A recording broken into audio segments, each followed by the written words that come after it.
All right, so today we're tackling 15th and 16th century Java. Okay. You sent over a ton of text about the Walisongo, Right. these like pivotal figures in Indonesian Islamic history. Yeah. And I'm ready to unpack their stories, figure out what made them so influential. Well, what's really interesting about them is they weren't just religious figures. Right. Their impact went way beyond, Yes. arts, politics, social structure. They were real, like, architects of change. Yeah, it's a transformative era. Huge. Yeah, and they're known as the 9 saints of Islam in Indonesia. Right. So, right off the bat, these weren't just guys quietly, reciting scripture in a corner somewhere. Of course not. But for anyone just tuning in, Sure. let's start with the basics. Who were the Walisongo and what makes them such a big deal? So Wali means saint. Basically, someone revered for their closeness to God. Hmm? Sangha just means 9 in Javanese. Okay. So we're talking about 9 highly respected Islamic scholars, and they really spearheaded the spread of Islam in Java Okay. between the 15th and 16th centuries. And from what I'm seeing, they were incredibly strategic about it.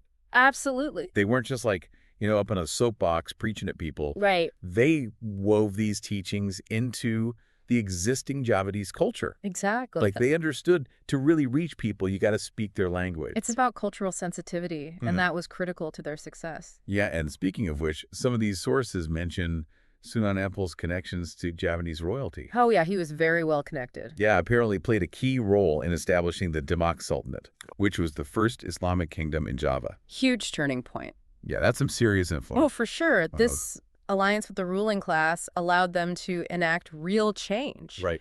Not just in terms of religious practice, but shaping the social and political landscape.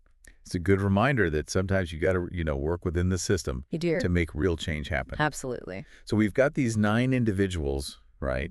Each with their own approach, their own personality. Each one unique. Yeah. Should we meet them Let's do it. one by one? Yeah, let's start at the beginning Okay. with the so-called father of the Walisongo, Maulana Malik Ibrahim, Okay. also known as Sunan Gresik. Sunan Gresik, Okay. the OG. That's the one. It says here he's credited with establishing the first peasantrin. That's right. What is a peasantrin exactly? So it's basically like an Islamic boarding school, Okay. a place for intensive religious study. Got it. And it was a brilliant idea, really, because by setting up these centers of learning, he laid the groundwork for Islamic teachings to spread throughout Java. Smart. And talk about a power move. What's that?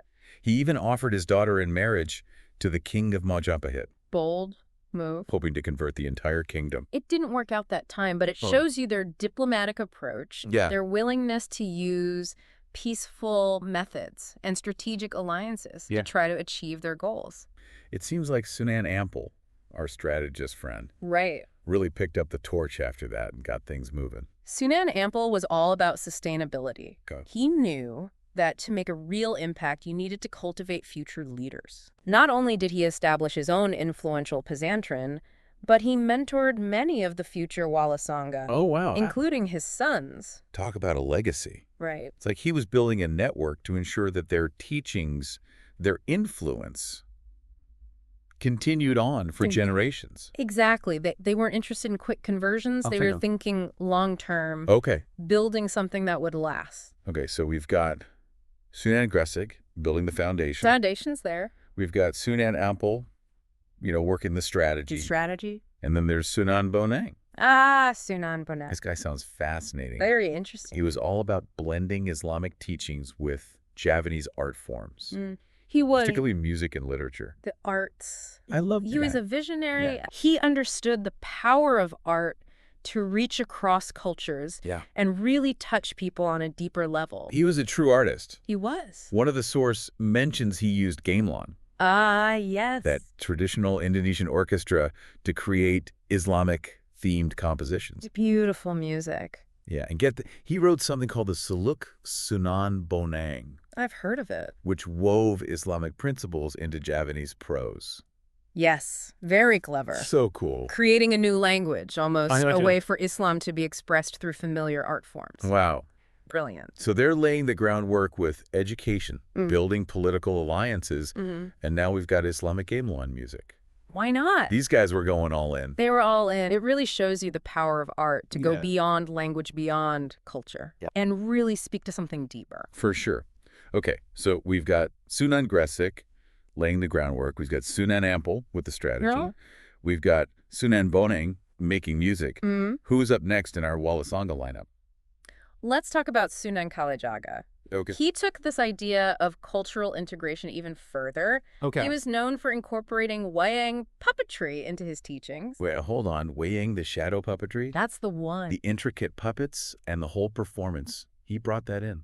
He did. Wayang was already a huge part of Javanese culture. Right? People loved it. It was entertainment. It was storytelling. Yeah. So Sunan Kalijaga recognized that power, and he brought it into the fold. Oh, He incorporated Islamic stories and moral lessons into the performances. so smart. He's meeting people where they are. Exactly. He's not saying, hey, choose this or that. Right. He's showing them how these things can coexist. Can not just coexist, but actually make each other richer. Yeah. And you can still see the impact today. Oh, absolutely. Wayang is still a huge part of Indonesian culture. It is. And embedded in it are these Islamic values and narratives. Passed down through generations. That's amazing. Yeah. Okay, so we've got educators, we've got artists, cultural innovators. It's like these Walisongo really had a strategy for reaching everyone. They were very strategic. What about Sunan Giri? What was his deal?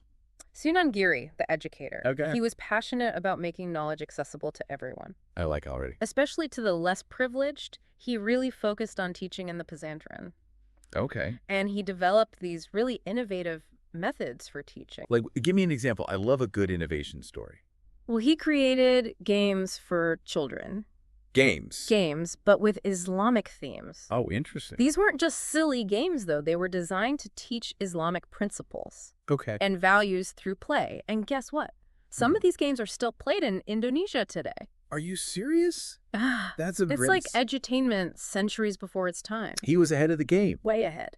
It seems like a real theme with the Walisongo was this focus on making learning fun, Oh, absolutely. making it accessible, They knew it wasn't about preaching from on high. It was Yeah. about meeting people where they were. speaking their language. Exactly. And that brings us to Sunan Drajat. Okay.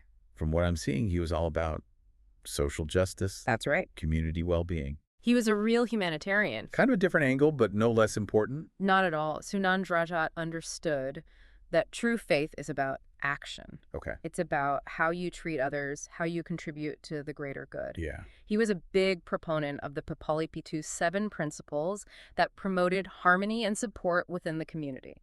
So living your faith, not just talking about it. Precisely those principles emphasized kindness, empathy, a sense of shared responsibility, Got it. a really holistic approach to Islam addressing both personal spirituality and social responsibility. I love that. Okay, we're making our way through the list onto Sunan Kudus. The scholar of the group. Right, he was respected for his knowledge. Oh, yes. Sunan Kudus was deeply respected for his knowledge of Islamic law and theology. But what makes him really interesting What's that? is his sensitivity to local beliefs. He was very sensitive to the needs of the community. One source mentioned that he forbade the slaughter of cows in Kudus out of respect for the Hindu community. That's right. A true testament to his character. Yeah, especially for that time period. That's a big deal. Oh, huge. It shows his commitment to interfaith understanding. Yeah. He knew that building bridges was more effective than imposing strict doctrines. It's a lesson we could all use a little more of these days. I agree.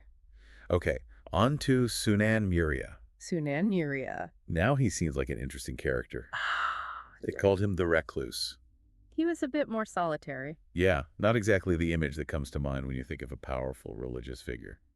Well, Sunan Muria's approach was definitely unique. Yeah. Unlike some of the others who were engaged in court life or leading large movements, Right. Sunan Muria chose to live and teach among the common people. Interesting. So he was all about that grassroots engagement. Exactly. He believed in empowering individuals, helping them to create a better life for themselves and their communities. And how did he do that? Well, he emphasized practical skills alongside Islamic values. Okay. He would teach people how to farm, how to fish, how to develop crafts.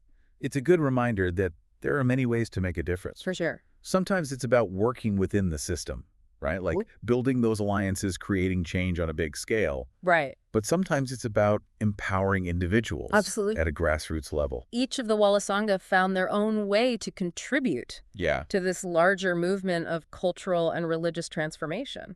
And last but not least, we have Sunan Gunung Jati, Ah, yes, the warrior king. the warrior king. Now he sounds like he's straight out of an epic tale. He does, doesn't he? We're going from peaceful educators and artists to a warrior king. What's his story?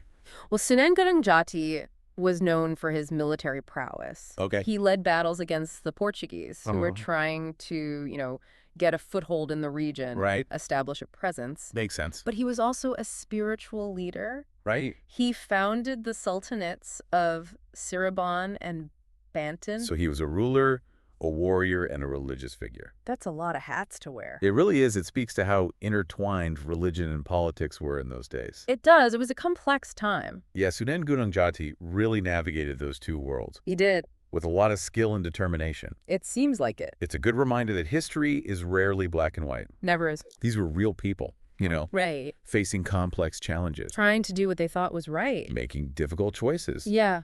but all in pursuit of a greater vision. Exactly. It's been amazing learning about all these different figures, They're fascinating. but I feel like we've only scratched the surface of their legacy. Oh, there's so much more to explore. Like, how do we see their impact on Indonesia today? Their influence is everywhere. Really? From the architecture to the arts to the very fabric of Indonesian society. Give me an example. Well, take a look at this image you sent over. Okay. The Demak Mosque. Oh, wow.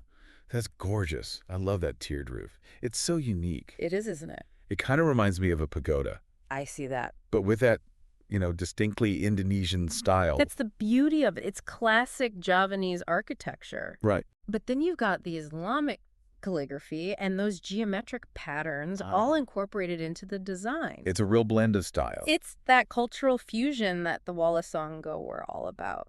Yeah. It's like their teachings, but in physical form. Exactly. And it's not just the buildings, right? We see it in the batik, the gamelan music. The Wayang puppetry, it's everywhere. It's all, the Walisongo's influence is woven into it all. They were so smart to use those existing traditions. They were masters of communication. To introduce these new ideas. They knew how to connect with people on a deeper level. And they didn't stop there, did they? Yeah. Some of the sources mentioned their influence on political thought, too. Oh, absolutely. Their impact went beyond the cultural sphere. Yeah. Islamic principles of justice, consultation, consensus building, those ideas found their way into Javanese law and systems of government. Wow, so they were really thinking about the whole picture. They were going for a total transformation. Not just changing individual beliefs, but changing society itself. Precisely. It's inspiring to think about the impact these 9 individuals had. Their legacy is incredible. So as we wrap up our deep dive into the Walisongo, what's the key takeaway here? What can we learn from their story? I think their legacy offers a powerful lesson in communication and cultural exchange. How so? The Walisongo succeeded because they understood their audience, they respected their values, and they found creative ways to bridge those differences. So it's about meeting people where they are. Exactly. It's about empathy and creativity and really understanding what makes people tick. It's a lesson that feels more relevant than ever. It does, doesn't it? In a world that feels so divided. We could all learn a thing or two from the Walisongo. Maybe we could, for sure. Well, on that note, I think we've reached the end of our deep dive. Another fascinating journey. It really has been. Thanks for joining me, and until next time.